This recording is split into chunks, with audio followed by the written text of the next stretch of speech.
Good. Even put on a bracelet for you. How's that? All right. Get dressed Got up. my coffee. God, I just got it all. You're all set. Everything got power. You got your phone turned off? I do. Okay, me too. Thanks for reminding me. Yeah, no. Well, having done 225 podcasts, the phone always, I did one day before yesterday and I said, you got your phone off? Yeah, we got it off about 2/3 through. I was like, oh, nope, not quite off. We'll edit that out. Yeah. So this is your studio, right? This is my studio. Yep. Super nice. In Pennsylvania. And that's, you have like a ranch there, like a horse ranch there in Pennsylvania? Yeah, we have a horse farm here. Yeah. And then we have a place in Colorado, so we split our time between the two places. Where in Colorado? North of Steamboat Springs. Oh, beautiful.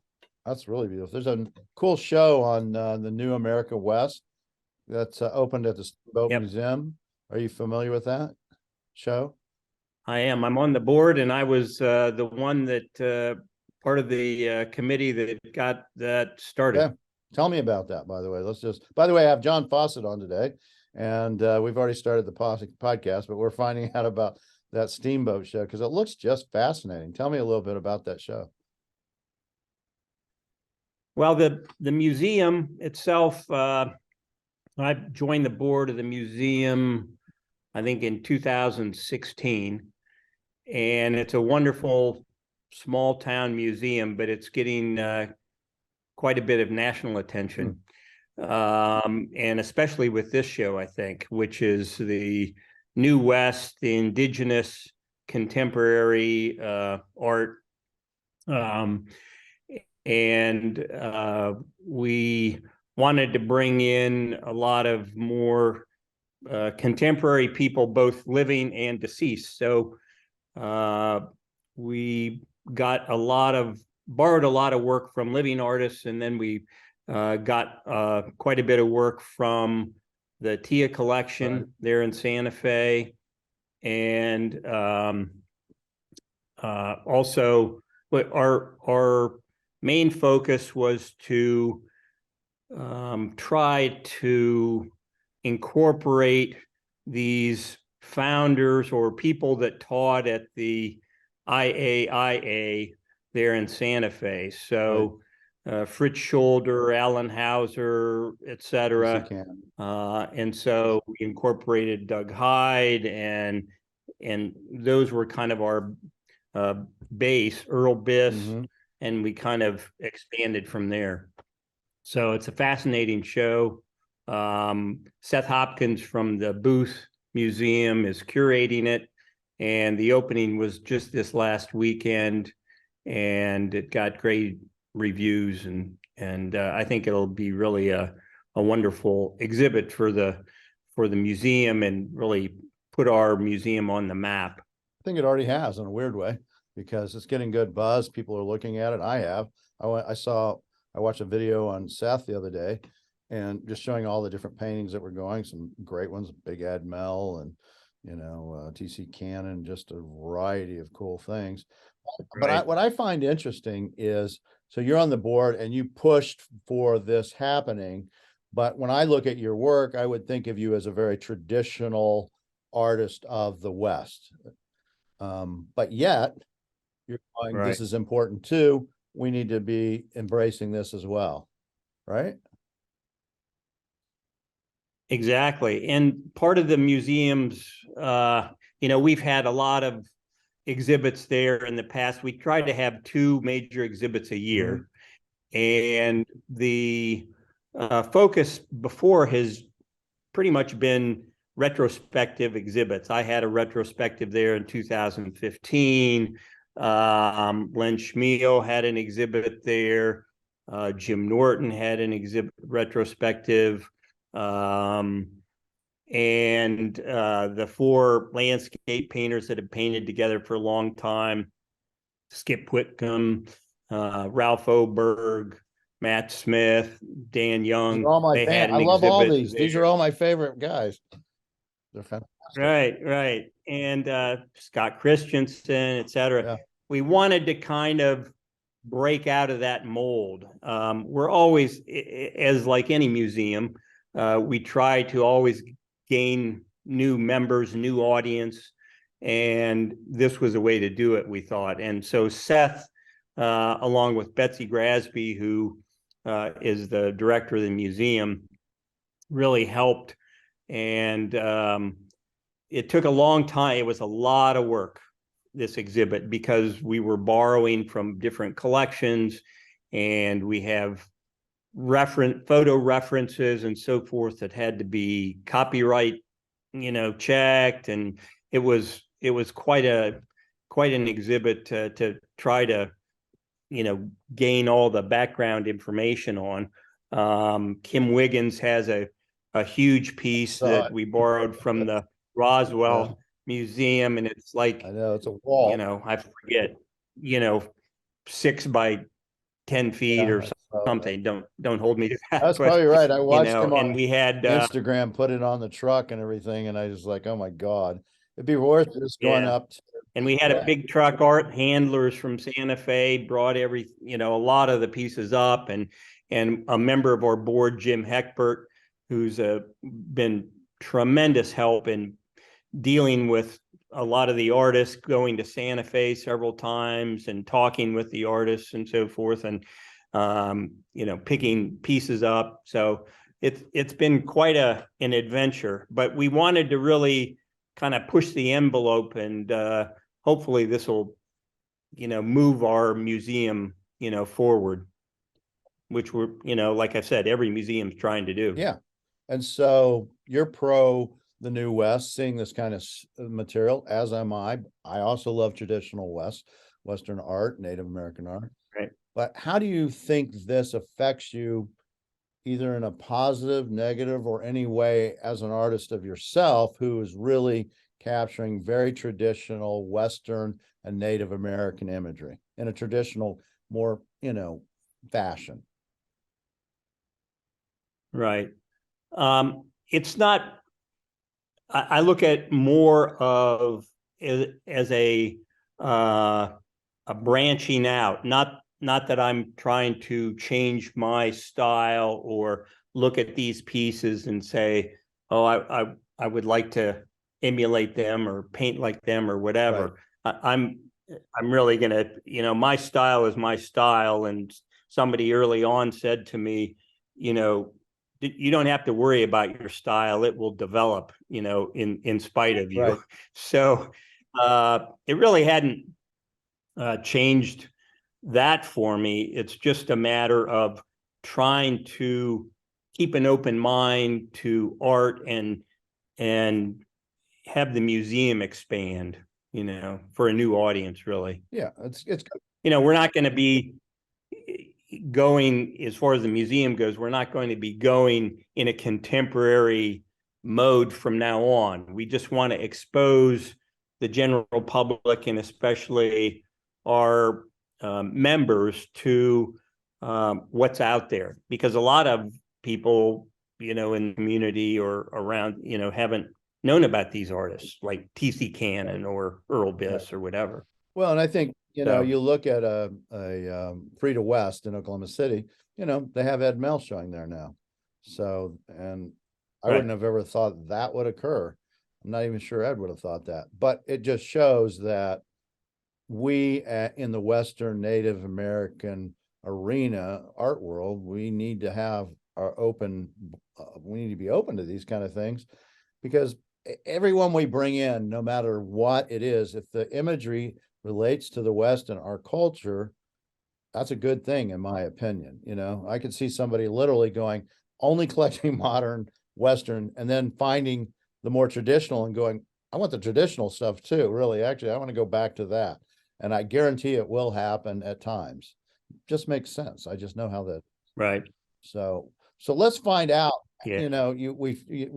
About your style. I want to get back to the beginnings of who you are and what you are. You've probably heard one of my podcasts or on occasion, so you've got a very, very cool history, one that I'm really interested to hear about in more detail. But so you grew up in Iowa, is that right? Grew up in where the tall corn grows in That's Iowa. Yeah. everywhere pretty much in Iowa. Yeah, I grew up in Cedar Yeah, Rapids, Cedar Rapids. and my parents, we lived in town, but I had from an early age, I was drawn to animals, and I had a horse by the time I was my own horse by the time I was 10, I guess. My dad said, if you save up half of the money, I'll put in half the money. So, I mowed lawns and whatever. And I think my first horse cost $125. So I saved up $70 and he did put that in, and I bought my first horse. But I started riding we'd go to Colorado to dude ranches, and I'd started riding when I was probably 5, 6 years old. So Oh, wow. So yeah, you always I really had loved horses, right. and I have an older brother. He was never interested in horses at all or riding. My dad was, so it's something my dad and I did together quite a bit growing up. And what did your dad do for a living?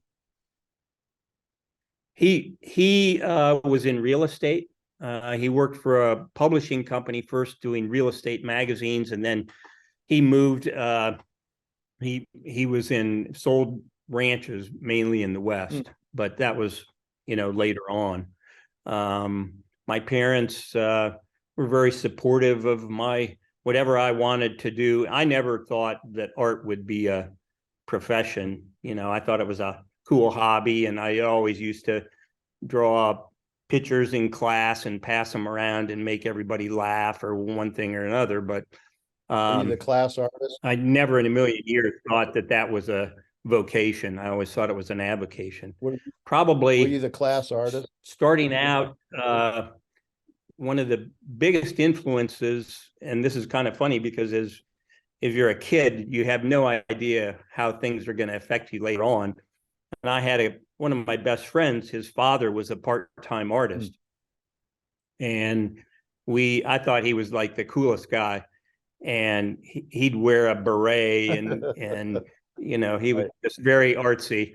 And we'd go over when his dad wasn't home. Iowa, especially. I mean, that's out there, man. So this friend's father, when he'd be gone, we'd sneak up to his studio, and I just loved going through the studio. It was a small room, and it was just piled with canvases and drawings and pencils and paint and everything. And I just was enthralled by all that. And that had a big effect on me as time went on. And I never knew it, but that was kind of always in the back of my mind somewhere that, this would really be a cool thing to do, but I never thought it would be a profession. And so when you're doing that, I went to when you're growing up as a kid, you're kind of the class artist as well. Was that a true statement? Yeah, I worked for the newspaper, and I worked for the yearbook, and that progressed into college. And again, even when I went to vet school, I used to draw caricatures of our professors and stuff and pass them around and make everybody laugh and that type of thing. But again, it was just kind of a fun thing, not a professional deal. So when you went to college, what did you go into? Did you go into biology? Was that that you wanted to get a biology degree? I wanted to go into I wanted to go into pre-vet. By that time, I had spent some time working at vets' offices and so forth. At first, I wanted to be an architect, believe it or not, because I thought, I really love to draw, and I thought an architect was just drawing buildings and stuff. Well, I went and spent time with an architect friend of my parents, and he said, well, in college, you have to, for all these requirements, you have to take a lot of math and calculus and physics and all this stuff. Right. And I thought, I don't know. I don't think I want to do that. And so I went into pre-vet, and of course you had to take all that stuff for pre-vet too, calculus and physics and everything. So I went to college in New Hampshire, and then that's where I met my wife. and then applied to vet school, and we went back to Iowa. I went to Iowa State to vet school. So. And what did you want to be? Did you want to be big animal vet? I knew I didn't want to do cows and stuff like that. But I wanted to do, I was interested in small animals. I was interested in equine. So we had the chance to come back to the area in Pennsylvania where my wife was from. And I got offered a job doing both horse work and small animal. So that's what I did for about a year and a half. And then I had the opportunity to open my own practice. So that's what I did. And the thing about equine work is, I spent most of my time in the car driving or truck driving around, and from one end of the county to the other. And I didn't like that. So I just decided to open up a small animal practice, and that's what I did. Now, when you were going to college, you're born in 52, so you graduate high school about 1970, right? Somewhere in. Yeah. So you had to deal with the whole Vietnam War too, right? That was all going on as well, right? Yep. So Yep. How did that affect you? In what way? Oh, we're kind of children of that generation where, it was a political firestorm, of course, at that time. And besides that, you were drawn into the whole music scene and Woodstock and,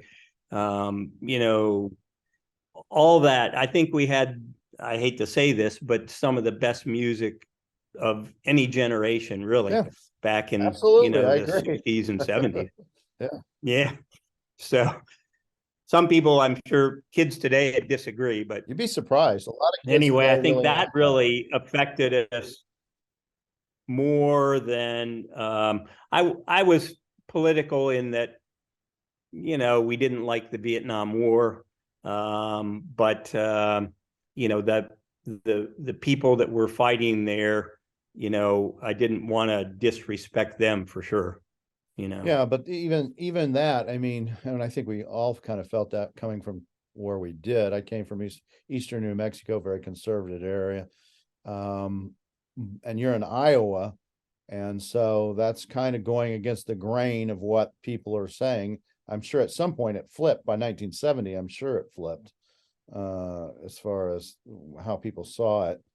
And so you had to do a lottery number, right? Yeah. And I was a low number, but had a student deferment. So, you were kind of biting your nails and saying, no, you got to go to college because otherwise you're out of here. Yeah. What was your number? So, but that was, I wanted to anyway. So yeah. What was your number? Do you remember? I think it was 50 something. Oh yeah. You were tough. If I remember correctly. Yeah. You made sure you got good A's, good grades in college. Yeah, and stayed there. Yes. So you get your vet degree, you go to Pennsylvania, you work for somebody, then you open your own shop. And then how long do you stay doing that? I opened my practice in 1979, 80. And I was a solo practitioner. And I remember starting out, it was my wife, Elizabeth, worked with me, and we hired one other technician. And it was just the three of us for, I can't remember, maybe a year or 2 years. And then I hired, more technicians, and we got busier and busier. And then I hired another vet, and then we got busier, and I hired another vet. And pretty soon it was, we had 5 vets working in our practice, and we were busy. And at that time, there were no emergency clinics anywhere. So you were on call. So I was on call 24/7, for the first several years without a day off or anything. And, we worked and worked and worked. It was a lot of hours, and which was good. It taught me a lot. And we were so busy. There was no time for any artwork or anything like that. I didn't even think about that at all. And so and you may have heard this before, but our lives kind of changed in 1992. We went to visit my wife's sister and her family in Tucson, and we went to the Mountain Oyster Club art show. And I walked in, they were members of the Mountain Oyster Club. I walked in and I thought, wow, this is really great. There's all these paintings and drawings and everything. And I'd never, besides a museum, I'd never seen so much Western art in one place. And my sister-in-law and my wife both said, yeah, you ought to apply to this show next year. So I went home and started. By that time, I had more people working for me. I had, more time off. So I started, painting more and drawing more. And I was just doing watercolors at the time. And I didn't know anything else. I painted in watercolors all through my youth. And I never worked with oils at all. I didn't know anything about them. And so the next year, I got a couple pieces together and applied to the show. And I remember going home at lunch, and I picked up our mail in the mailbox, and there was an acceptance letter from the MO show. And I thought, wow, this is really great. So we went out to the show the next year, and we were all excited, and we had our Western duds on, and my mother and her husband at the time then retired to Tucson, and they came to the show, and they were having a good time. And then I saw, there's my piece on the wall. I thought, this is really something. And, when you're in one profession and then switching to something else, even as a hobby, you think, wow, this is the neatest thing. And then my piece sold. I saw a red dot on it, and I thought, this is really cool. And then I found out that my mother bought my piece. So, and I didn't know it because she had her neighbor sign up for it or something. But anyway. Did you ask her about that? So did she say why? What's that? Did she say why she did it? I mean, was it because she wanted it, or was it she was afraid you wouldn't sell, or why did she buy it? Do you know? She was proud of me. She liked the piece, and she just wanted to support me, I think. So, which was great. If your mother can't support you, who can, right? How long did it take before you found out she bought the piece? Oh, it was that night or something, I think. Yeah. Well, she actually got a good buy because your painting prices have gone up a whole lot since then, I'm sure. Yeah, since 92. Yeah. So I was still painting. I got in a gallery. I approached a gallery, and they accepted my pieces, and I thought, well, that's pretty neat. And so then they started selling pieces, and then I applied to another invitational show and got in. And so I was in a few shows. I was in a few galleries, and I was doing all this part-time, on my days off. And by that time, several years went by, and I met a lot of artists, and so many artists that helped me out, and I became great friends with. And they all said, you need to do this full time. If you're going to get better, you need to do it all the time. It needs to consume you. So that was always in the back of my mind. And I thought, I don't know. I have a profession. I had a good practice. It was growing. A lot of people, clients depended on me, and employees depended on me. And I didn't want to just throw that away. And so I went to my stepfather at the time then, and I said, Dean, I'm really having a hard time. He had recently retired, and so I think I admired what his judgment was.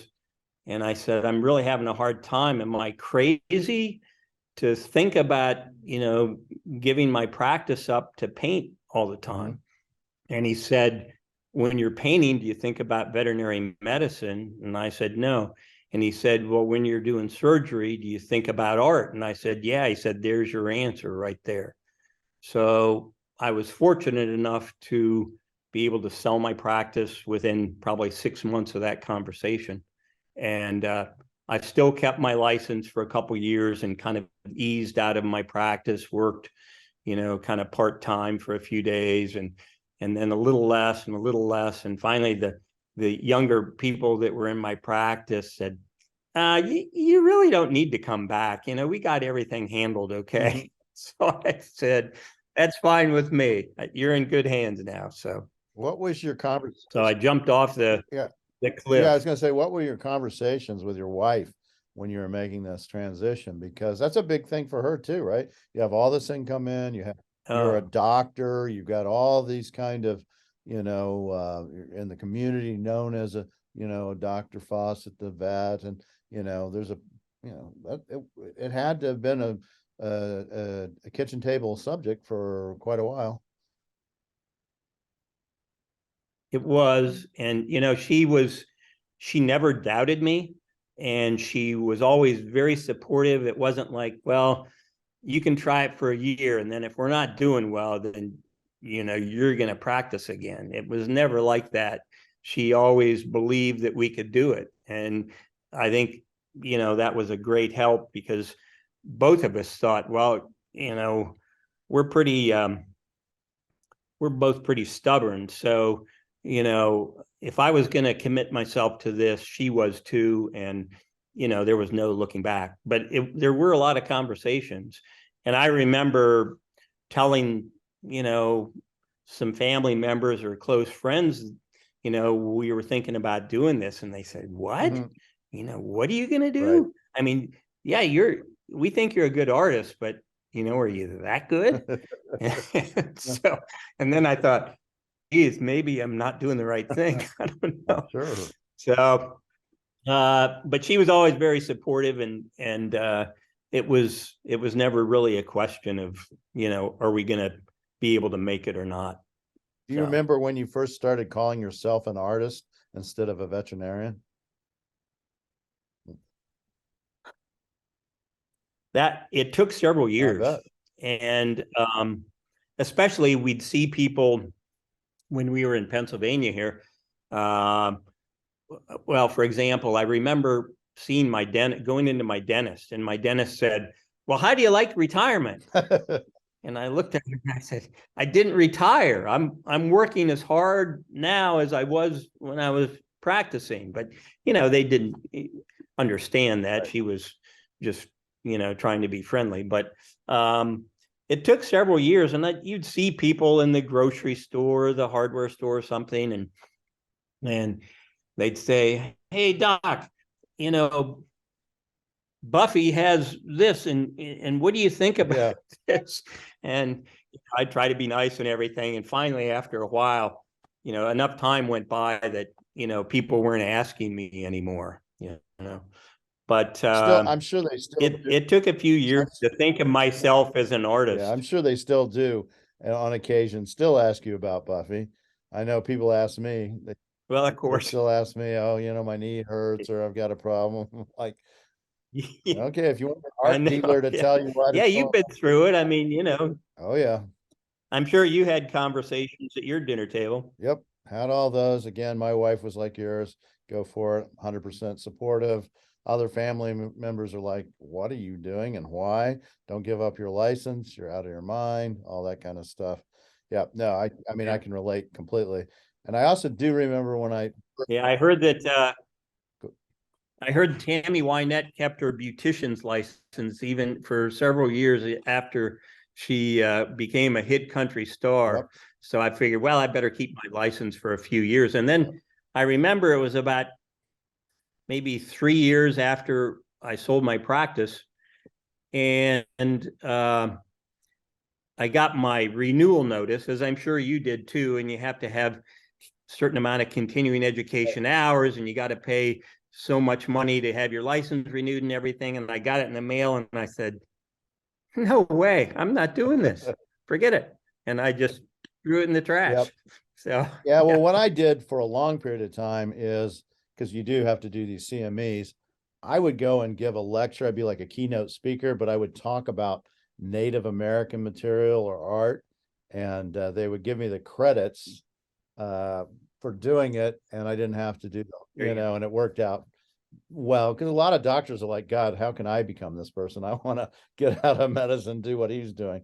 So they loved hearing it, and I didn't have to sit there and study or listen to things I really wasn't interested in anymore. But at a point, I too said, why do I keep this? It's just costing me time and money, and yeah. I'm not. I think also, and you probably went through this with your wife too, but with my wife, she saw how extremely happy I was and unstressed for the most part, being an artist, and rather than practicing and dealing with my employees and dealing with, one thing or another with the practice, or, getting called out in the middle of the night and everything, it takes a toll on you. So, and I remember after I did become an artist full time, and I'd, come up to my studio. I'm an early riser, so I'd come up to my studio early morning with my dogs, and I'd turn the music on, I'd get my coffee, and I'd, do some research or look at, different books, whatever, and then start painting. And it was just, the time just flew by. And then I'd go down to the house for lunch, and then, I'd be up and I'd almost have to, oh my goodness, it's dinner time now. So I felt guilty, really, because I was having so much fun and it didn't seem like work, and for the most part. And you just have this guilty thing, like, if I'm working, it should be painful, it should be like work.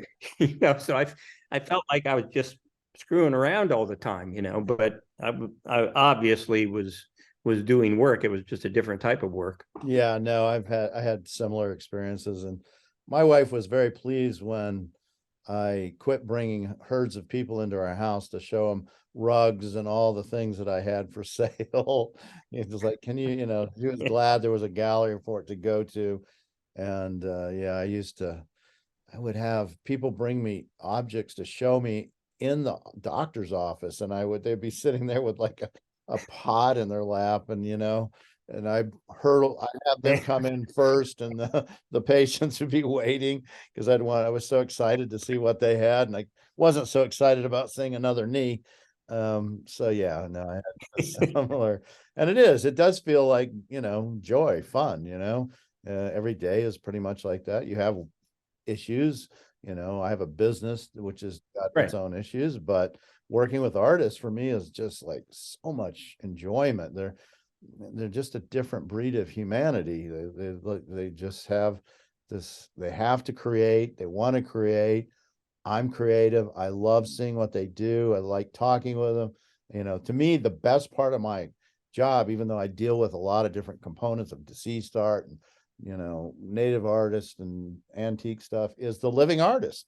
That's the best part, being part of their lives. And everybody is, and I hate to generalize like this, but I have so many artist friends and their spouses, and they like you said, they're all very interesting people, and everybody has kind of their own story, which you brought out in your podcast, to a great degree, which is great.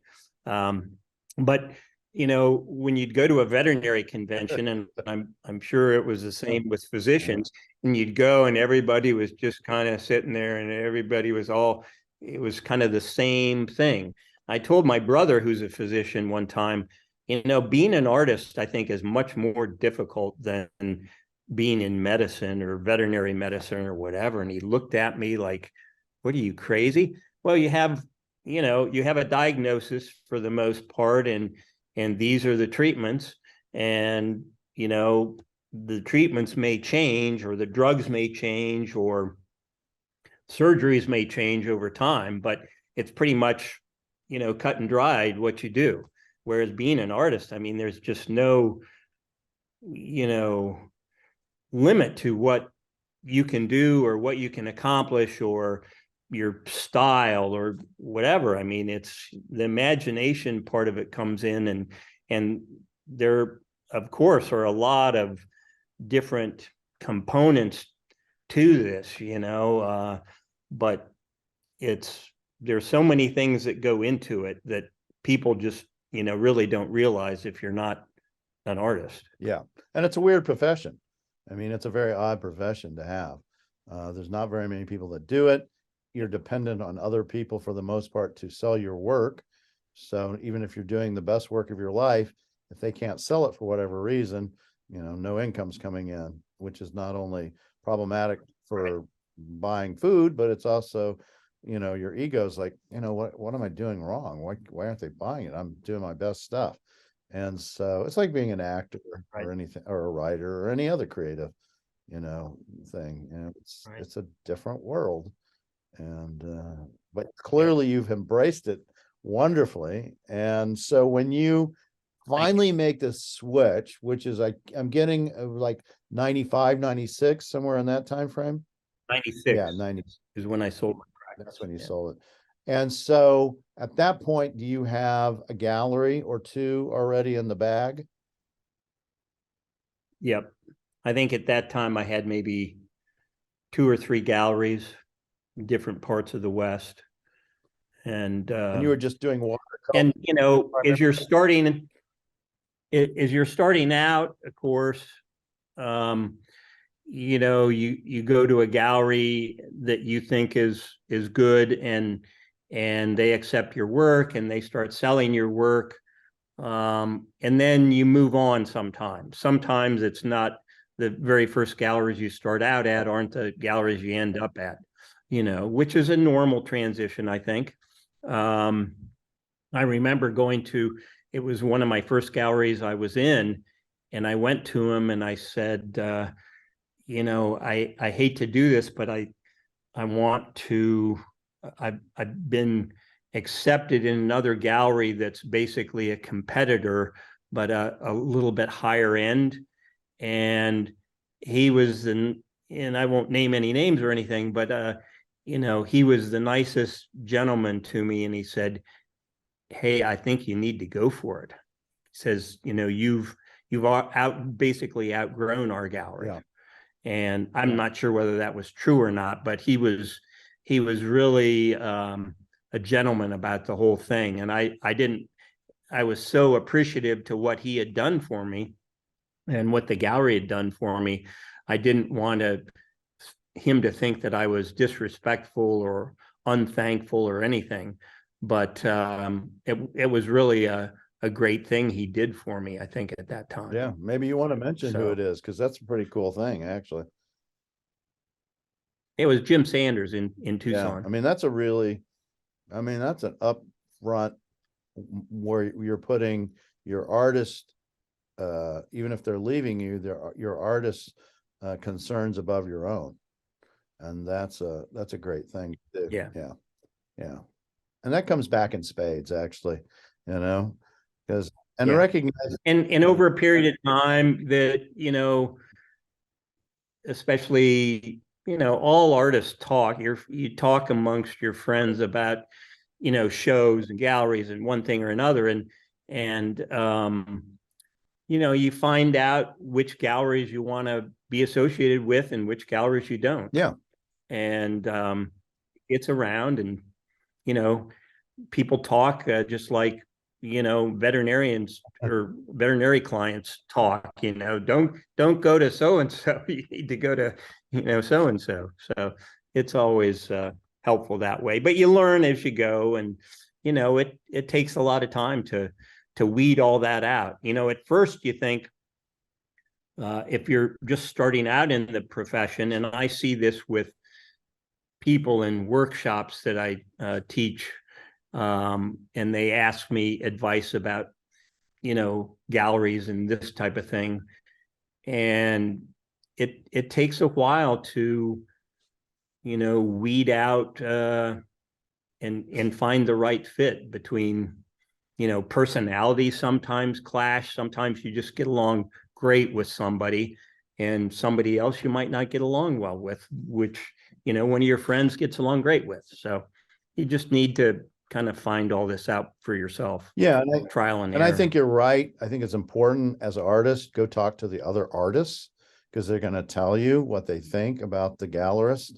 And, that's one big component about it, because some gallerists are not good with artists, or they are slow pay, or there's something there. And an artist is going to be the first one to tell you, okay, is this guy really, this was my experience, or this is what I heard. And then you've got to find that right fit. Am I going to be competing with 10 other artists that kind of do what I do subject matter wise? And, is that going to work? It's a hard thing. Now, on your subject matter, I mean, it's pretty iconic when I think about you, especially for your watercolors. Like, I was looking at somebody's house the other day in an estate, and I go, yeah, there's a Fawcett. I could see it. I know it. I go, that's your work. I don't need to see the name on the bottom of the painting to know it's your work. There's especially your watercolors, I think. Did you hit upon a subject that resonated with you pretty much right off the bat? It kind of seems that way from my point of view, but I don't know if that's true. Subject matter wise, growing up when I did in the 50s and 60s, cowboys, on TV and movies and everything were so big. And I think all of us of this generation kind of grew up with that. So I was really drawn to that right off. Mm-hmm. And that's what drew me to the MO show and the art there. Not that it was all cowboys or Native Americans, but it was Western subject matter, which I was fascinated with. I always loved going on vacation to the ranch in Colorado, and it was just, the smells of the mountains and the horses and just everything. So I was just drawn to that subject matter, and I never really was interested just in landscapes or that type of thing. So it was always animal related or cowboy or Native Americans, that type of thing. So I never had to think twice about that. There's several artists that have come to me and they say, they're just starting out and they say, well, John, I can't figure out what to paint. I said, what do you like to paint? What really just are you so excited about? I mean, there's so many times when I can't wait to get up in the morning at, 4:30, 5 o'clock to rush up and start painting because I'm so excited about what I'm doing. And that's what, you have to do. Something has to spark your interest. It could be, you could be painting cars, or you could be painting sailboats, or you could be painting, whatever the subject matter, but you have to be really excited about that. I was never interested in my brother's a big sailor, but I was really never interested in sailboats. So if I was a sailor, maybe I'd paint sailboats. I don't know. But you were a veterinarian and you loved horses, but you bought the first one when you're at 10 years old. So that makes sense for sure. Now, when did you start? And we still have horses. Yeah, I'm sure. Yeah. I mean, that doesn't go away. And you started doing oil paintings, and I've seen your oils online. I always thought of you as a watercolorist, but I know you're extremely good with oils. And I've seen some beautiful oils that you have, I think that are right now for the miniature show at Legacy. When did you start doing those, working in that media? Right off the bat? No, I didn't start with oils until maybe 1999 or so. Yeah. So it was about 7 or 8 years, and everything was watercolors that I would, send to the galleries and so forth. Right. And then I started with oils, and again, I was, pestering my friends that were really good oil painters, and I'd ask them, well, what do you like to paint on? Do you like to paint on linen or canvas, or do you stretch it, or you paint on, board, what's your palette, what colors do you like, what brushes, blah, blah, blah, and I would just bombard them with all these questions, and they'd tell me what what they thought was the best advice. I remember talking with one artist, and he said, "Oh, this phthalo blue, I really like this phthalo blue." And I tried phthalo blue, and I thought, "Oh my God, I just can't stand this color." So you have to kind of, it's trial and error basically. And so I started painting on both board and stretched linen, and I found that I would like to lay my palm when I was doing a watercolor on the paper on a board, stapled to a board, so it was a hard surface, and I didn't like that giving with a stretched canvas. So most of the time I paint on linen that's on gator foam or board, because I like that hard surface. Well, I had to figure that out myself. Nobody was going to be able to tell me, well, this is what you need to do. This is the right way. There's no right way. It's just the way that feels best to you. Same thing with your palette, both with watercolors and oil. I have my palette now that I haven't changed in a long time. And so I know where everything is. If I was blindfolded, I still could tell where the cad red was or whatever. Not that I don't tweak it sometimes, but it's just a lot of hours of trying to determine what is best for yourself, so. Yeah, well, clearly you've been painting now for almost, it's hard, I'm sure it's even hard for you to believe, but like 30 years, right? You've been an artist probably you've been an artist. And now I said that I was, an artist longer than I was a vet. Yeah, exactly. Basically, which is kind of, yeah, a milestone, I guess. That means I'm getting old, I guess. Yeah. Well, you are, but it also does mean just that when they write your obituary, it's going to pretty much be all about the art and maybe a little mention about the other. It'll be the same for me, I hope. And, we build on those things those experiences, but they don't have to define who we are. If we're lucky enough to start early enough. I mean, you started about 40, I guess, is when you started really exploring that. And I was a little younger.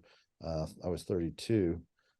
But yes, it makes a difference. Now, have you had art training with either school or other artists that you mentored with, or did you just do it all on your own? I didn't have any classroom instruction. I never took an art class or anything. Yeah. Once I started out, I did a lot of reading and research about it, and mainly just looking in a lot of books and that type of thing. And then I did take workshops with some people and got help mentored by people. Ron Riddick was a big help to me, and a wonderful instructor. And some other people, Jim Bama really helped me a lot. So there's been artists along the way that Tim Lawson, artists that I admire that, again, I would just pester for help, or sometimes, take in their workshops. So, and for those people that are out there listening, artists that might be going through exactly what you're doing, when you did it when you're 40, what would you recommend to them? Let's say they're an older person, but they really have that passion, that drive, and they want to try to be an artist, like a serious thing, not just I want to paint with my, on the weekends kind of thing. What would you recommend to them? Well, I think the first thing is find a mentor, if you can. Take workshops from people that you admire or you like their work. And there are some people that are good instructors or teachers or mentors, and there's some people that just don't have that knack. Yeah. And I've taken both. And I think that's the thing that helped me the most. And I think that would be my best advice to somebody else. If you have that passion, and want to put in the hours. I know Ron Riddick one time told me when I was first starting out, he said, it's going to take you 10 years to get your name out there and to start producing work that is worthy of the cause. And I thought, oh my goodness, 10 years. I can't wait that long. I'm a very impatient person. I said 10 years is a long time, but that's about what it took. Yep. 10 years of really, busting your hump and, working a lot of hours and a lot of trial and error and mistakes and everything. So, yeah, that's the best advice, put in work as hard as you can at it. Enjoy it. Don't make it so that it's drudgery, but, if you're going to do it, decide to do it and just put everything you have into it. Burn the ships. And it'll pay off. Yeah, burn the ships and just go for it. Yeah. I agree. I mean, I'm not an artist, but it rings true for what I did too. And then, you know what? It took me 10 years. It took me literally 10 years because, and it wasn't, and well, it actually took me longer than 10 years because I worked at it before I ever, even opened the gallery. But it takes for an art gallerist, I'm afraid, about 10 years for people to feel comfortable with you, that you're going to be around, that you know what you're doing, that you have the expertise, that you're ethical and all that kind of stuff. So, it's the same type of thing. Yeah.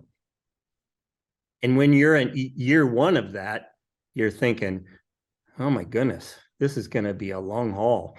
But that's, if you're going to do it right. Especially if you can't do anything else, you go, this is what I'm doing. This is what I have to do. I think it's that kind of commitment too. It's like, there are no other options because this is all I can see. And I've had so many people friends of mine, or acquaintances that come up to me and say, man, I wish I could do what you do. I wish I could. I wish I could. And I'm not talking about, the work I produce or something. Right. They're talking about the profession I have and loving what I do. And, paint from your heart and it'll always be your finest work. And that's what you have to do. But, so many people have no idea really. I just gave a talk a couple of weeks ago, as I told you, to the Friends of Western Art in Tucson. Mm-hmm. And a lot of people really have no idea how an artist produces their work or what the steps are going through. What do you do research a lot of people just think, well, when do you paint? You just feel one day that you're really artistic and go up to your studio and start painting, great brush strokes and so forth. No, it's, there's work to it. There's steps to it. You got to do research first. You have to, there's the process, whether it's an oil or a watercolor, what you have to go through. So, but they don't really know that. And so people are real interested, I think, and every artist has, as I say, different steps that they go through. Whether you're a sculptor or whether you're a painter or watercolorist or whatever, but, everybody has their own, way of doing things, but, people really they have no idea how that happens. No, they don't. They think you have to wait for inspiration. So that's the last thing you.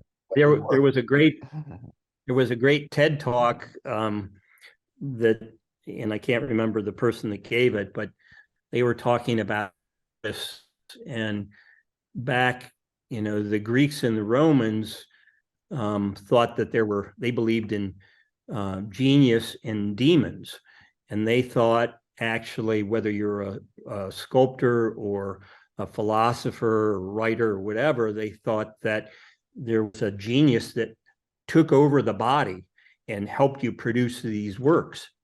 And then, in the Renaissance came in and it reverted back to man, and man had control over what he was doing. And then that was a frightening experience because, then it was his fault. If you had a failure, it was your fault. You didn't live up to, what you were supposed to do. And if you were, did something great, well, that was also good, but, before that, it was, the little fairies came into your studio Right. and they did everything. And so you couldn't really take credit for it, but, if you made a flop, then, it didn't really matter either because it wasn't your fault. So That's funny. So what are you working on now to kind of finish this up? What's exciting you? What excites you? What kind of shows do you have coming forward that you're working for? I just finished up my paintings for the masters in LA at the Autry Museum. And that's in February. So I'm shipping those paintings this week. And then working on a couple of gallery things for the spring, and the Quest show at the Idle Museum in Indianapolis. I'll have to start thinking about pieces for that, which are due like in May. So, Right. And then I have some commission work in between now and then. So Yeah, basically, it's always you're basically incredibly busy, and you're already looking toward a show that opens in September for the one in the Autry. Yep. So, People I don't think realize yeah. how long advance. I mean, I'm looking at shows 2 years out right now that we're wanting to do, and it's as much because the artists need the time to get it done. When you're at that level of expertise as an artist, you've got a lot of demands on you. There's a lot of people that need and want your work, and you can't just call them, say, Right. hey, can you get me this? You can, and you might get lucky, but generally not. So, and they can find. Yeah, you want to commit. If you're going to commit to something, you want to, give it your best shot. That's right. You don't want to rush things. So why don't you give everybody your website as well and your Instagram account where they can find you? Yeah, my website is johnfawcettstudio.com, and I don't have an Instagram account. Sorry. Yep. Well, you know what? I get it, right? There's a point in your life, especially at your career level, you probably don't have to have one or need one. And it takes a lot of effort, but unfortunately for the younger artists, it's going to be a critical component of what they have to do. So, yeah, but we still like rock, I understand. we still like rock and roll music, so we don't have to worry about it. Yeah. I have to worry about it some, Exactly. but not as much. Yeah. All right. It's great. Well, John, thank you so much for Oh, you're welcome. Thank you. I'm a big fan. I've always loved your work. I think I do remember when you first came out, and I was like, damn, this guy's super good. How did he get so good? And I knew the story, like he's a vet, and I was like, wow, how did he do that? Well, 10 years of work is how he did it. That's exactly how he did it. I guess. Yeah. Well, I appreciate that, Mark. You've been great, and has somebody done a podcast about your life? Yeah, there's been people who have done it. Yeah, there have been. I don't know if anybody's really gotten to the core of it yet, but that'll happen, I'm sure, someday. I don't mind doing it. I'd much rather be on this end asking the questions. I find it way more fun. Yeah. All right. Yeah. Well, thanks for all you do for the art community. yes. Well, I love what I do, and we're thankful we have people like yourself that give up one career to really find their passion and make a difference in the world. And I look forward to going to seeing the Steamboat Art Museum show. Do you know how late that stays open? How far that's gonna run? What till when? Yeah, it's on through April, and don't ask me the exact dates, but it's through April. Yeah, so soon. You got to get out there if you're going to go see it. Go skiing. Yeah. All right. Very good. Thank you, John Fawcett. You're a wonderful man, and congratulations for living a life so well done. Congratulations.